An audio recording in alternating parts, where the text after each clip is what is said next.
코로나19 여파로 바이오 기업에 대한 관심이 뜨겁습니다. 정부가 한국판 모더나 기업을 배출하기 위해 3천억 규모의 K-바이오 래퍼브 공모에 나섰는데요. 충북을 비롯해 전국 12개 시도가 경쟁에 뛰어든 가운데 충북도는 주변 산단의 연계성과 접근성 등을 내세워 유치 총력전에 나섰습니다. 황정원 기자입니다. 코로나19 백신을 만든 미국의 제약회사 모더나.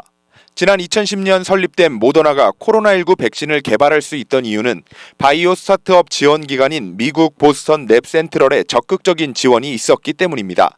신약 개발과 연구시설 확보 등이 쉽지 않은 벤처기업이 랩센터를 활용해 실험 연구부터 임상실험을 거쳐 사업의 선순환 구조를 만든 겁니다.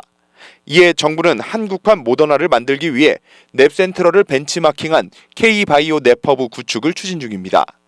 중소벤처기업부가 추진하는 이번 사업에는 국비 2,500억 원에 지방비 850억 원이 투입됩니다. 사업에 선정되면 바이오 벤처기업들은 대형 제약사와 병원, 연구소 연계 등을 한 공간에서 지원받는데 전국 17개 시도 가운데 충북을 비롯해 대전과 인천 등 12개 시도가 유치 경쟁에 뛰어들었습니다. 충북도는 청주 오송이 바이오 창업의 최적지임을 강조하고 있습니다.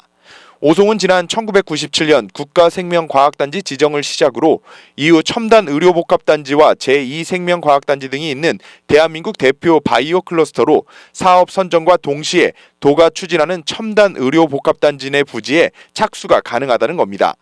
또 오송을 중심으로 LG화학과 대웅제약 등 바이오 기업이 265곳이 모여있고 국립보건연구원과 방사광가속기, 식약처와 질병관리청, 베스티안 병원 등과의 연계 가능성도 장점으로 꼽힙니다. 그러면 대한민국 바이오 산업의 역사라고 저희는 생각하거든요.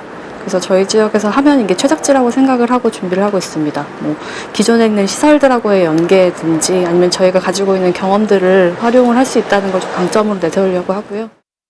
이와 함께 도는 K-바이오 래퍼브 오송 유치 추진위원회 출범과 함께 전문가들과 유치 토론회를 여는 등 유치 준비에 박차를 가하고 있는 상황. 이에 충북도 의회와 청주시의회, 시민단체 등에서도 청주 오송 유치를 위한 결의문을 채택하고 지원 사격에 나섰습니다.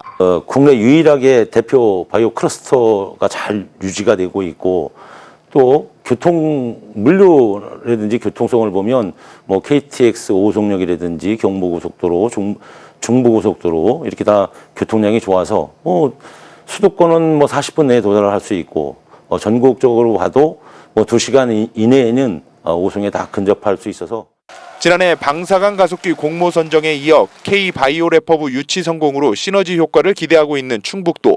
중기부가 현장 평가와 발표 평가 등을 거쳐 그 결과를 다음 달 발표할 예정인 가운데 충북도와 치열한 경쟁을 뚫고 이번 사업에 선정될 수 있을지 주목됩니다. HCN 뉴스 황정환입니다.